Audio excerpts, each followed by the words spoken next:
The flooded land Red Willow Valley, New Mexico Territory, August 1879. The sky had torn itself open before dawn. Rain came like judgment, thick, relentless, and cold enough to bruise. The river swelled beyond its banks, dragging whole branches and the memory of summer with it. Silas Walker watched from his porch, the storm reflected in his coffee tin, like a trembling mirror. He'd built this cabin 6 years ago, high enough, or so he'd thought, to stay above the floodline. The valley proved him wrong that morning. If this story finds you, partner, comment 1, because what washed up that day would change everything. Lightning carved the hills. Thunder followed like the voice of an angry god. He turned toward the sound of wood splintering, his fence giving way. And then he saw it, something caught in the current, a tangle of fabric and dark hair, turning slow in the brown water. For a heartbeat he thought it was just driftwood. Then the fabric rose and fell. A body. He didn't think. The river was 50 feet off, swollen and fast, but his boots were already sinking in the mud before reason could speak. He hit the water hard, cold, biting through denim currents, spinning him sideways. The figure bumped against him, small, limp. He grabbed her wrist. Flesh, human, warm beneath the chill. By the time he dragged her onto the gravel bank, rain had flattened everything: his breath, the trees, the sound of his own pulse. She was young, maybe mid-20s. Her skin bronze under the mud, her dress torn open at the shoulder, rawhide still twisted around her wrists. Apache. Silas knelt beside her, pressing 2 fingers against her throat. Nothing. He cursed under his breath, then locked both hands over her chest. 1, 2, 3, water burst from her mouth, coughing, choking. She rolled to her side and gasped, the sound sharper than thunder. For a moment, neither moved. Just the storm and their breathing. She turned her face toward him, eyes black as wet obsidian, wild, unbroken even now. He whispered to the rain, "You're all right. You're all right, though." He wasn't sure which of them he was trying to convince. The river kept rising behind them, erasing their footprints as quickly as they formed. Breath against rain. The river would not stop speaking that night. It whispered against the walls, crawled beneath the floorboards, drummed its 1,000 fingers on the roof. Every plank of the cabin seemed to breathe with it, like the land itself was trying to steady its own pulse after nearly drowning. Silas carried the woman inside his arms, shaking from effort more than weight. She was lighter than she should have been, nothing but skin, bone, and stubborn will. Her hair clung to her face in wet ropes, black as the storm outside. When he laid her near the hearth, her head lolled to one side. Lips parted, a trace of river silt along her cheek. He struck a match, coaxed a flame out of damp kindling, cursing softly under his breath until the fire took. The smoke rose reluctant and gray, curling toward the rafters. Fire and rain met in that fragile truce between worlds. Her breathing came ragged. Mud streaked her throat, and the rawhide at her wrists had cut to blood. He found his knife, sliced the bonds. The skin beneath was swollen purple, marked with the geometry of pain. He poured whiskey into a tin cup and used the edge of a rag to clean the wounds. She flinched once, a sharp sound caught in her throat, but didn't wake.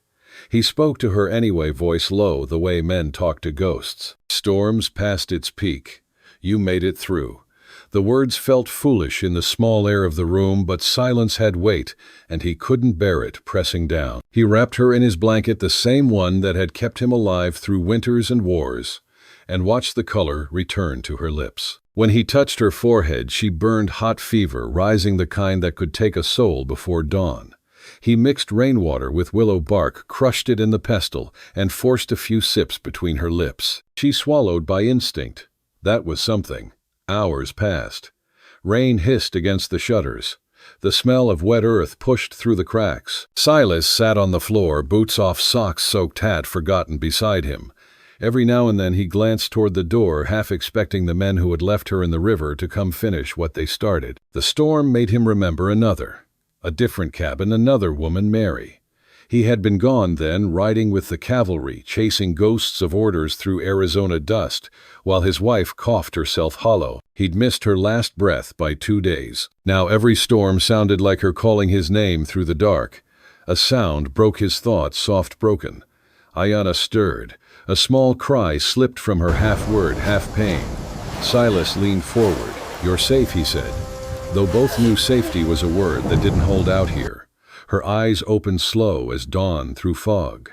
They fixed on him first, then the fire, then the walls. She tried to move, failed. He caught her shoulders gently. "Easy," he murmured. She rasped something in Apache, 2 syllables, raw and short. He didn't catch them, but the tone was a prayer. He recognized that sound. Soldiers had mocked it once before battle. He had never joined in the laughter. "I don't mean you harm," he said. "You fell in the river. I pulled you out." She studied him with the clarity of someone who had learned the price of trust. Her eyes, though dulled by fever, were fierce. No fear, no belief, just the measuring gaze of a survivor. "Water," she whispered, voice cracked. He filled a tin cup and held it out. She tried to lift her hands, but they trembled too much. He guided the cup carefully. The metal touched her lips, and she drank in small, greedy swallows. When she finished, her breath shook. He saw the bruises at her jawline, the cuts on her knuckles, signs of struggle, not surrender. "River?" she asked after a moment. "Still rising," he said. She turned her head toward the sound outside, the endless murmur of floodwater rushing past the walls. Her lips moved like she wanted to speak again, but no words came. Silas added another log to the fire. The room glowed amber, softening her features. In the light, she looked younger, but her face carried the exhaustion of someone twice her age. He sat back against the wall, watching her breathe. The rain's rhythm steadied, fell into a kind of lullaby. Between each drop, the world seemed to stretch and exhale. He must have drifted for a while, because when he blinked again, the fire had burned down to coals. She was awake. Her eyes were open, reflecting the dull orange light. She was staring at him. "Why?" she said suddenly. The word was simple, fragile, like she'd had to break it free from stone. He hesitated. "Because no one else would," he answered. She studied him again, longer this time. Then, almost imperceptibly, her shoulders eased.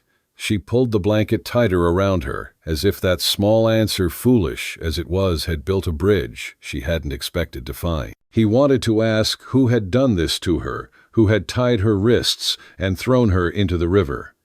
But questions were like blades, pull one wrong, and everything bled. He stayed silent. Her eyes drifted to the shelf above the hearth, where an old cavalry medal hung on a nail beside a cracked Bible. She looked at it, then back to him. Her mouth tightened. "Soldier," she said flatly. "Used to be," he replied. "Blue coat." He shook his head. "Gray." Something in her expression shifted, not anger, but recognition. "Both colors burn," she murmured and closed her eyes. Silas felt that line land somewhere deep. Outside, thunder rolled again, distant now, moving east. The air smelled of wet pine and ashes. He rose quietly, fetched his coat, and draped it over her feet. The gesture startled her eyes open again. She looked at him confused, then muttered something soft in Apache. He caught one word this time. "Thank you." He sat beside the hearth, arms around his knees, listening to the slow drip from the roof. The rain was no longer an enemy. It was a witness. Toward dawn, the fever broke. Her breathing deepened, her face smoothed. When the first gray light bled through the window, Silas stepped outside. The river had begun to fall back, carrying branches, debris, a broken saddle. He stared at it for a long time, the mist beating in his hair, the chill working through his bones. When he turned back, she was standing in the doorway, barefoot, wrapped in his blanket, face pale but unyielding. "You should rest," he said. She shook her head. "You saved me," she said slowly, "but saving isn't living." Her voice was rough, but there was fire in it. He didn't argue. They both knew truth when they heard it. She stepped forward until she stood beside him on the porch. Together they watched the river crawl away from the land it had tried to claim. The storm had passed, but its echo lingered, the smell of wet wood, the memory of water over skin, the ghost of fear. Silas looked at her profile in the dim light, the set of her jaw, the cut across her lip, the way her eyes followed the current, as if reading messages written in the foam. "What's your name?" he asked quietly. She hesitated, then said, "Aiyana." He nodded. "Silas."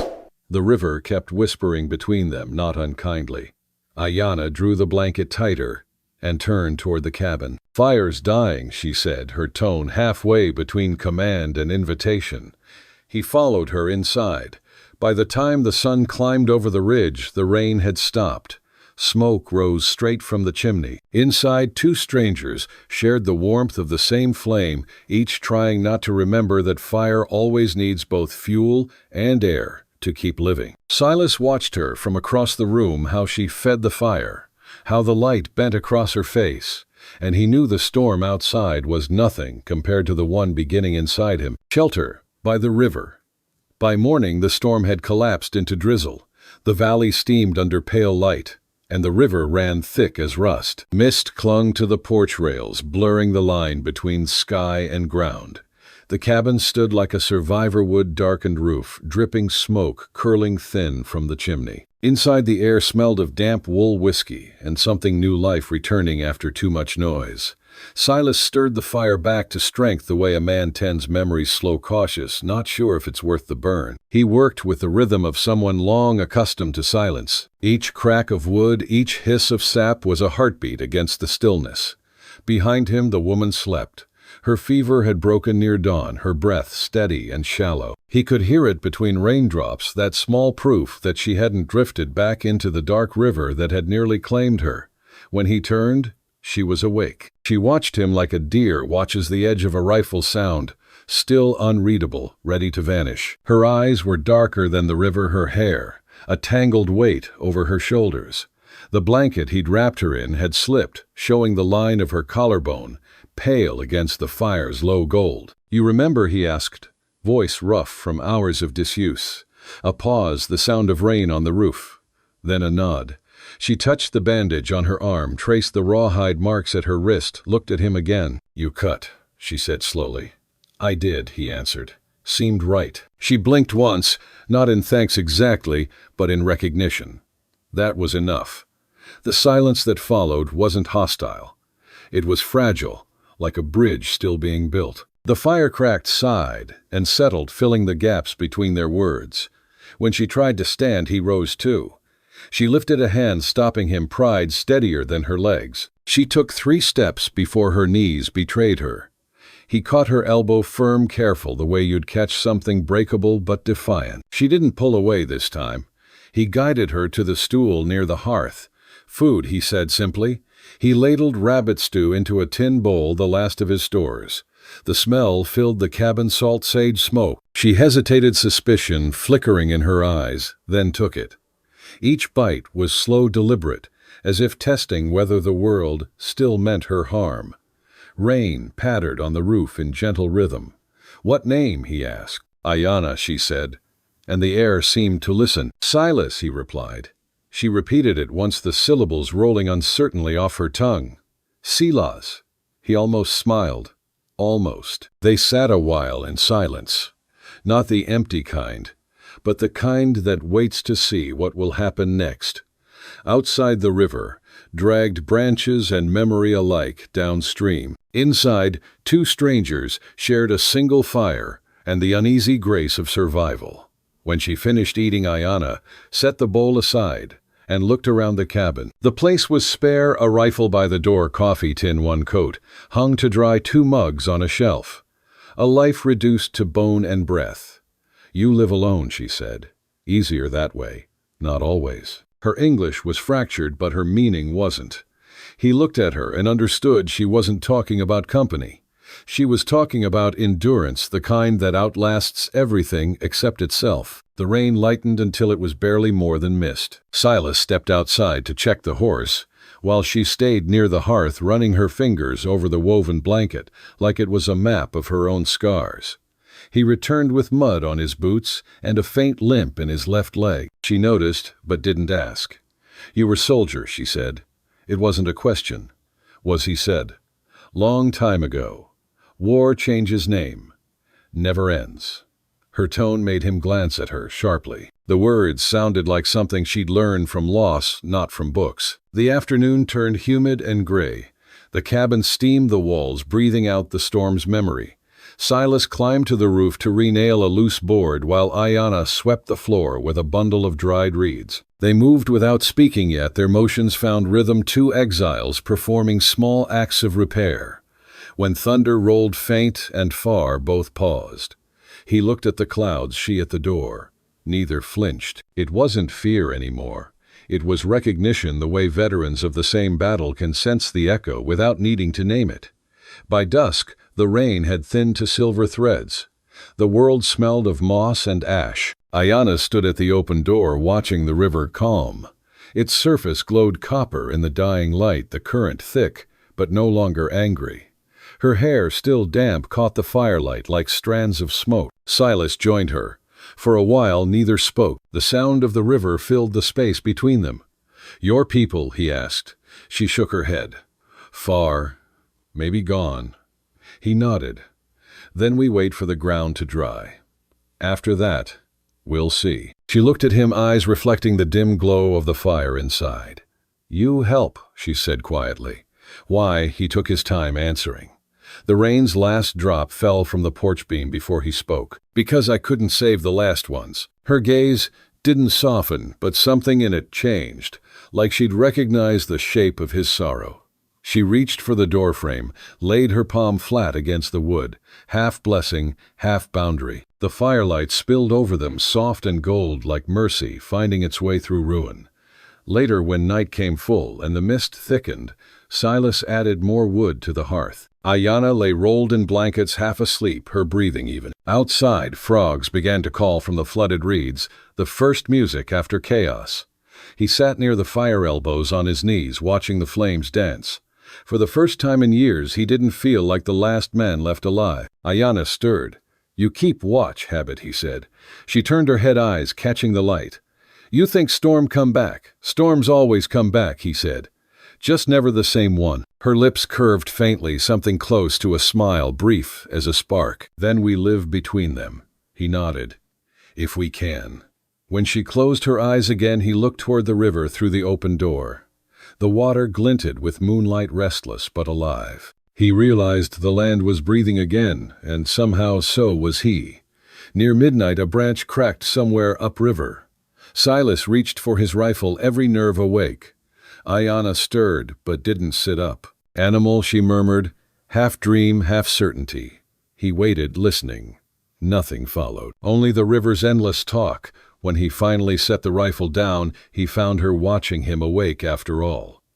"You trust no one," she said softly. He met her eyes. "I learned to stay alive that way. Maybe now you learn something else." He didn't ask what. She drifted back to sleep, her face turned toward the fire, and he stayed there until the coals dimmed her words, echoing like a seed trying to root. By dawn, the mist had lifted. The valley shimmered in pale gold. Steam rose from the ground where the flood had touched, curling like smoke from cooling embers. The river moved slower, now carrying silt and sunlight. Silas stepped outside. The air tasted of pine and wet stone. The world felt washed clean, even if neither of them was.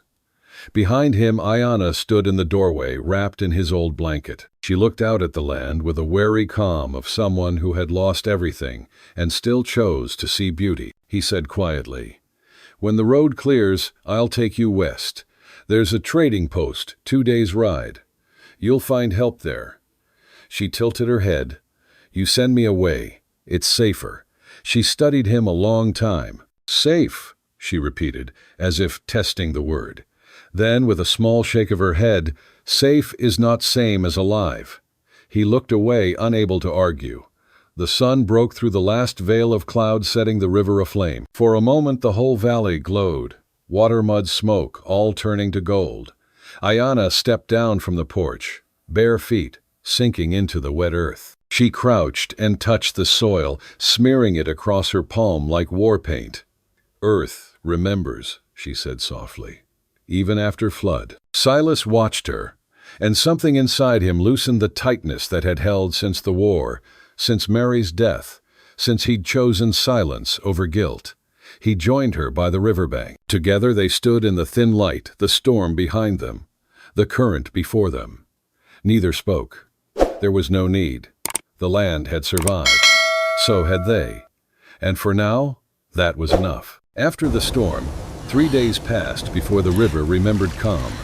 The sun returned shyly, thin light, sliding across wet ground, like someone afraid to disturb the wounded. Every puddle mirrored a piece of the sky. Every branch dripped in slow rhythm, and the air smelled of cedar mud and clean beginnings. Silas stepped outside with an axe over his shoulder. The storm had left the valley scattered, and strange trees, uprooted fence posts, drowned in silt, his small footbridge carried off like it had never mattered. But the cabins still stood. So did they. Aiyana followed him into the open barefoot, her borrowed coat tied at the waist with a strip of leather. The ground squelched beneath her steps. Mist hung low over the field ghosts of the storm, unwilling to leave just yet. She stared at the swollen river, brown and wide its surface, dragging sunlight into ripples of dull gold. "Water angry," she said finally. "It was," he answered. "Not today." She tilted her head, eyes narrowing, as if listening beyond the surface. "Water remembers." He didn't know what to say to that, so he started cutting wood. The rhythm steadied him, swing breath crack, the sound of work clean and honest. Aiyana crouched nearby, gathering the smaller branches, stacking them neatly beside him. Her movements were efficient, quiet, every gesture shaped by habit. The silence between them wasn't empty now, it had purpose, shared weight. By mid-morning the clouds thinned. Sunlight broke through in pale stripes, laying gold on the wet earth. The steam rising from the ground smelled like iron and pine sap. Silas paused to wipe his brow. The shirt clung to his back, damp with sweat and the faint spray of the river. Aiyana filled buckets from the side creek that had broken off the main flow, the one that still whispered along the edge of the property. She carried them carefully balanced against her hip. When she handed him one, their fingers brushed. A small, accidental thing, but the world seemed to hold its breath. He looked up. Her gaze met his steady, unreadable. Then she turned away, kneeling to rinse the mud from her hands. The moment passed, but it left a trace behind, like warmth, lingering after lightning. By noon they began repairing the bridge. The storm had torn the old one apart, scattering planks downstream. They salvaged what they could, carrying new beams from the shed, sawing them to fit. Silas showed her how to brace the frame with crossbeams. She showed him where the current ran shallowest, where the footing held. Words were few, gestures sure. Sweat and sawdust hands scraped raw the day, pulling them into the same rhythm. When the last plank settled into place, she stood beside him and nodded once. "Good," she said. He glanced at the sky, blue, stretched clean again, clouds drifting lazy and white. "Good," he echoed. The river beneath them murmured in agreement. They walked back to the cabin together, the air carrying that peculiar quiet that follows hard work, the silence that feels earned. That evening they cooked what little game he'd caught, a pair of trout, silver and clean. Aiyana gutted them deftly, sprinkling crushed sage and wild onion over the meat before laying them across the coals. The smell rose sharp and earthy. Smoke twisted upward through the roof gap, curling into the soft dusk. Silas sat by the fire, watching her movements. She used her hands like someone accustomed to making do, with patience, not rush. Her face, lit by flame, looked younger than before, though the scars at her wrists never disappeared in shadow. When they ate, the food was plain but good. He hadn't shared a meal with another soul in years. The sound of her breathing beside the fire unsettled him in ways he couldn't name. He realized how much silence could hurt when it wasn't chosen. After they ate, Aiyana hummed low, steady, the sound of water rolling over stone. No words, just breath shaped into memory. The melody wound through the cabin, slipping under the door, out to the river beyond. It made the night seem less empty. "You sing for the storm?" he asked quietly. She shook her head. "For the living." He stared into the fire until the flames blurred. "Haven't heard a song in a long time." "Then you forget," she said simply. "Song keeps heart warm." He looked at her, at the calm, deliberate way she sat cross-legged on the floor, the faint shimmer of firelight in her eyes. "Guess I could use reminding," he said. For a while they just listened to the river, to the wind combing through half-fallen branches, to their own quiet breathing. The night wrapped around them soft and slow. Aiyana reached into the small pouch tied at her belt and pulled out a single red willow leaf, torn and dried by the storm. She placed it by the edge of the fire. For the river, she said. Silas hesitated, then fished in his pocket and pulled out a spent cartridge, the brass dulled by rain. He tossed it beside the leaf, for what it took. Neither explained. They didn't need to. The meaning hung there simple as smoke. The fire popped sparks, darting up through the chimney gap, bright, brief lives rising into the dark. Outside the river ran quiet. Its rage spent its voice, low and forgiving. Somewhere down its length a heron cried the sound long and lonely. Aiyana leaned back against the wall, eyes half closed. The glow from the embers painted her face in copper tones. "Storm change river," she said. "Also change people." Maybe Silas murmured, "If they let it." She looked at him then, not as a stranger but as someone who might understand. "You let it." He didn't answer right away. His hand rested on the rifle by his knee fingers tracing the worn metal. "Still trying," he said at last. The words hung between them soft as confession. Aiyana smiled faintly, just a shadow of it, but it was enough to turn the space between them warm. When the fire sank low, she rose, crossed to the door, and stepped outside. The night air shimmered cool against her skin. The river reflected the moon in broken pieces. She whispered something in her language too quiet for him to catch, and knelt, touching the damp ground with her fingertips. Silas watched from the doorway. "Praying?" he asked. "Listening," she said, without turning, "to what water keeps." He didn't press. Some things weren't meant for translation.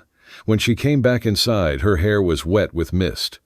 She sat again by the fire, closer this time. The quiet that followed wasn't cautious anymore. It was companionable, like a blanket pulled over two weary bodies.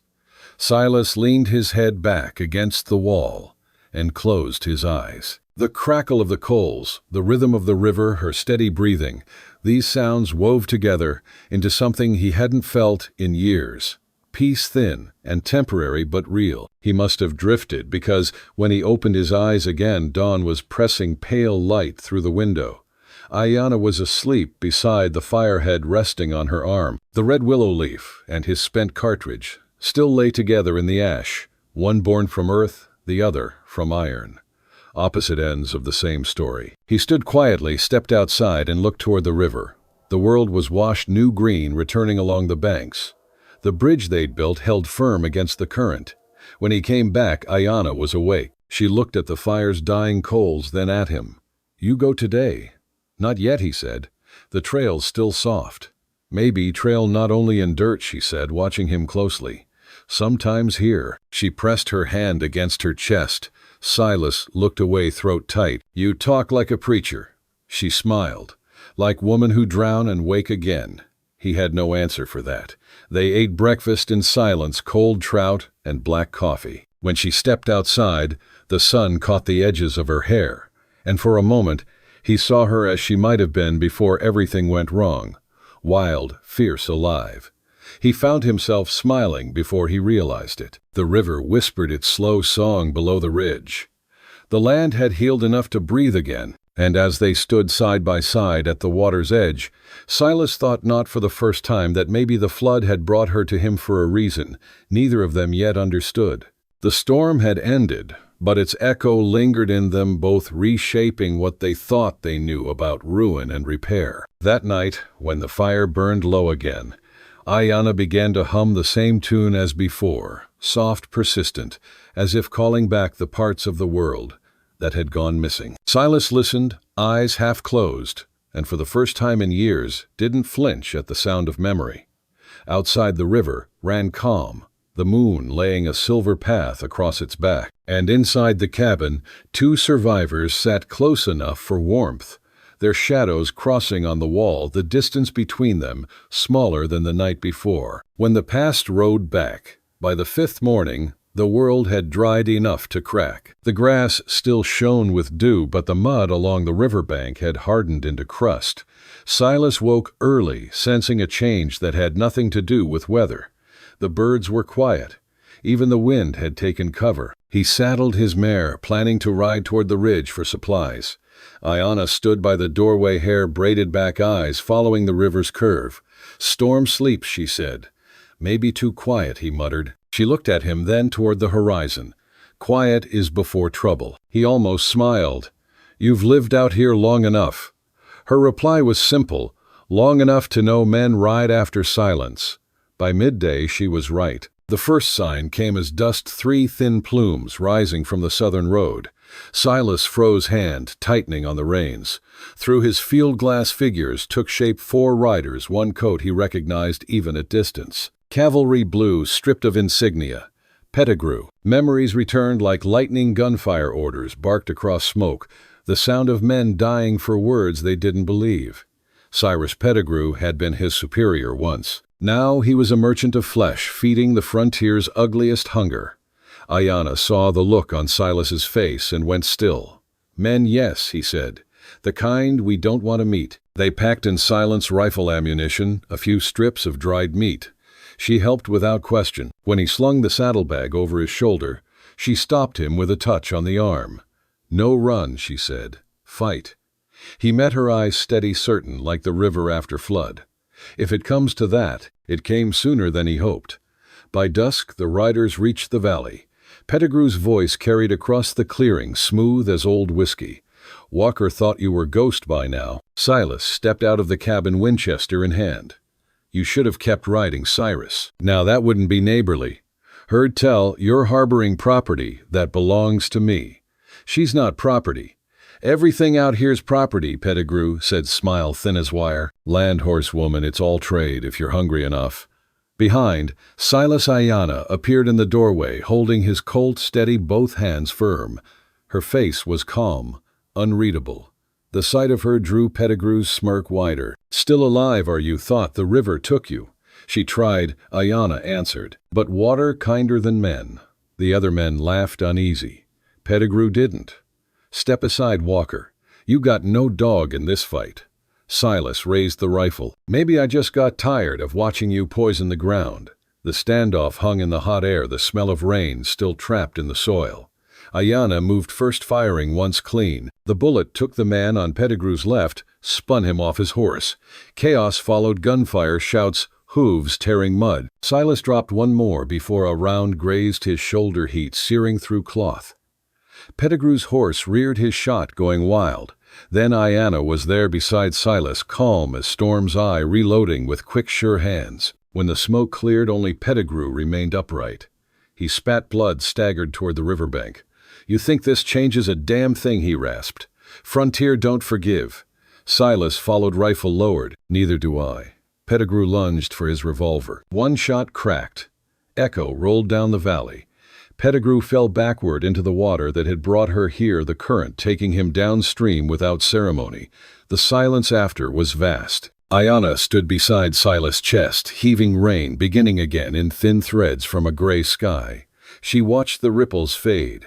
Water remembers, she said. He nodded, feeling blood soak through his sleeve, unsure if it was his or the earth's, and maybe forgives. They turned back toward the cabin, neither speaking. The rain fell soft, steady, washing the powder smoke from their hands. The crossing morning rose slow and gray, as if the sky itself mourned the night before. The rain had passed, leaving only mist curling through the trees. The river ran heavy and brown again, swollen with what it had claimed. Silas stood on the porch, bandage fresh on his shoulder, watching the current. Every time the water bent around the rocks, it whispered Pettigrew's name, and then swallowed it. Behind him, Aiyana packed the small bundle she'd kept ready from the start, dried meat, a blanket, one red willow leaf tucked safe inside. He knew what that meant. She came out quietly, boots sinking into the wet earth. River high, she said. It'll fall in a day or two. I cannot wait. My son, he waits longer. Silas nodded. He'd known since the gunfire faded that she wouldn't stay. You could save a life but not keep it. I can ride with you part way, he said. She shook her head. No, you bleed. And they will look for you too. He looked down at his hands, still stained faintly red despite the rain. Maybe that's fair. For a long moment, they just listened to the water. The rebuilt bridge stood narrow and fragile, their joint labor now a line between worlds. Aiyana stepped closer, gaze steady. You gave me breath, she said. Now I must give it back. He tried to smile. Just promise you'll cross careful. She reached up, touched his face, fingers tracing the scar that time had forgotten to heal. "I remember this," she whispered. "Not for hurt, for truth." He caught her wrist, held it a second longer than he should. "You know how to find me." "The river knows," she said. She walked to the bridge. The boards creaked beneath her, water foaming below. Halfway across, she turned. The mist drifted between them, thin as breath. "Silas Walker," she called, voice carrying over the water. "You are not alone." Then she was gone into the trees, a dark shape swallowed by rainlight. Silas stayed where he was until his knees trembled. The quiet pressed close. No wind, no birds, just the river moving on. He went to the edge, touched the railing they'd built together. A single red willow leaf floated past, turning slow in the current. He followed it with his eyes until it vanished. The sun broke then, thin but real, warming the scars on his hands. He whispered into the air, "Ride safe, river woman." Behind him the cabin waited, half shadow, half hope. He turned back inside, knowing the storm had taken much, but left enough to begin again. Red Willow Dawn's spring came shyly to Red Willow Valley like a woman unsure she was still welcome. The snowline on the distant ridge melted into threads of water that fed the river, softening its voice. Grass pushed through old mud, and the air smelled of smoke and lilac. The world had survived its own drowning. Silas mended the fence one post at a time.